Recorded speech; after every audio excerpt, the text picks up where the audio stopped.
Welcome to the Cardboard Crash Course. My name's Ethan, and today we're looking at King of Tokyo Duel. This is a two-player version of that favorite dice rolling game by Richard Garfield.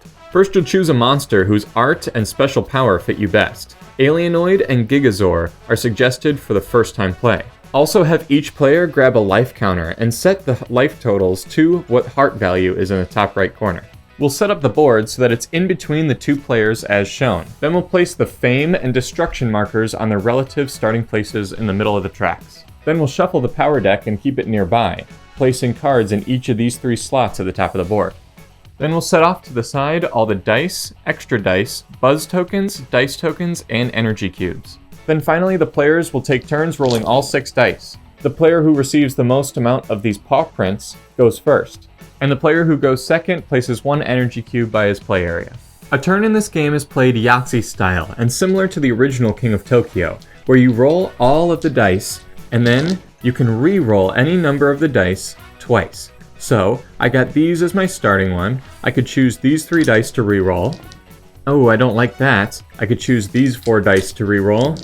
And now I have my strategy. During the first player's very first turn, they only roll 5 dice instead of 6, but it's always 6 after that. You can also spend up to 2 of these dice tokens from your play area in order to roll an equal amount of extra dice during your turn.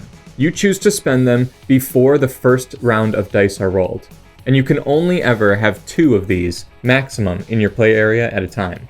Once you've rolled all of your dice, 5 on your first turn, 6 from then on, and up to 8 with extra dice, and re-rolled them twice however you'd like, all game effects that refer to your roll is referring to what dice you have in front of you now.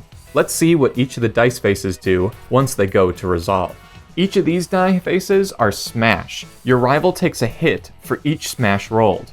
This causes them to place their health marker down that many spaces on the health track. If this ever would cause them to go into 0, which is this skull icon, you immediately win the game, and they're knocked out.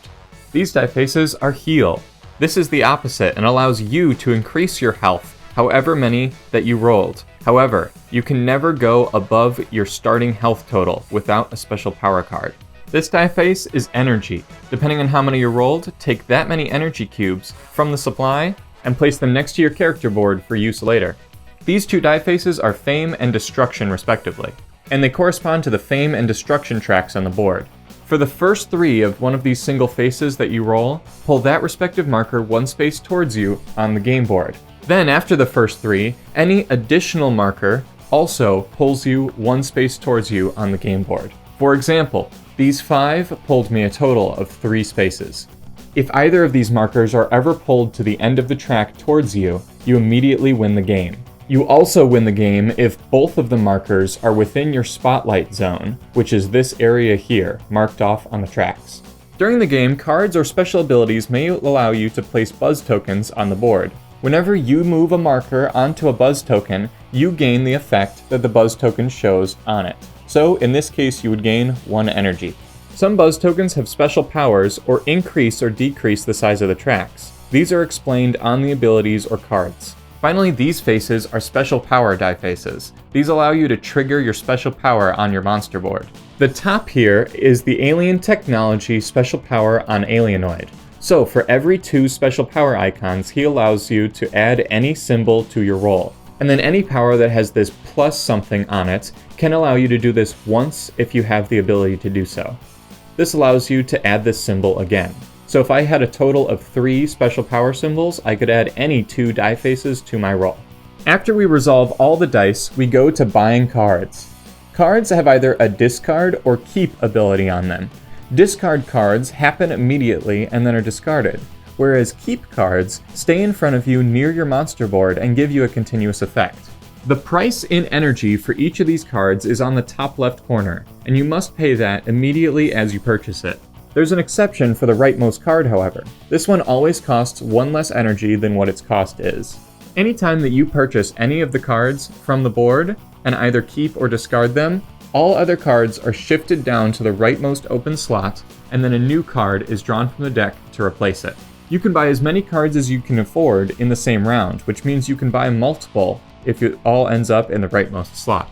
If for any reason you go to buy cards and you cannot afford any, or just simply choose not to, Gain 1 single energy and place it near your character board. Some cards also have a buzz icon on the top left corner underneath their cost. On top of their normal effect, they also allow you to take the corresponding buzz marker and place it face up anywhere on the board that the Fame or Destruction track is not currently on and no other buzz icons are. This, for example, was placed by the Alienoid player and increases the track size for the Gigazord to pull it in his direction. After you resolve all your dice and either purchase cards or gain energy, you'll pass the dice off to the next player. Some card effects trigger at the end of your turn, which is immediately before you pass the dice off. But once you do so, the other player starts their turn with their rolling dice phase. The game triggers one of 3 ways, either knocking out your opponent by bringing them to 0 health, bringing your Fame or Destruction marker all the way to your side of the board, or bringing both of the Fame and Destruction markers to your spotlight zones. And now you know how to play King of Tokyo Duel. If you like this video, please subscribe to the channel for more great how to play videos from the Cardboard Crash Course. If you want to skip right to them, here's the how to play playlist here. Have a great rest of your day. I've been Ethan. Thanks so much for watching.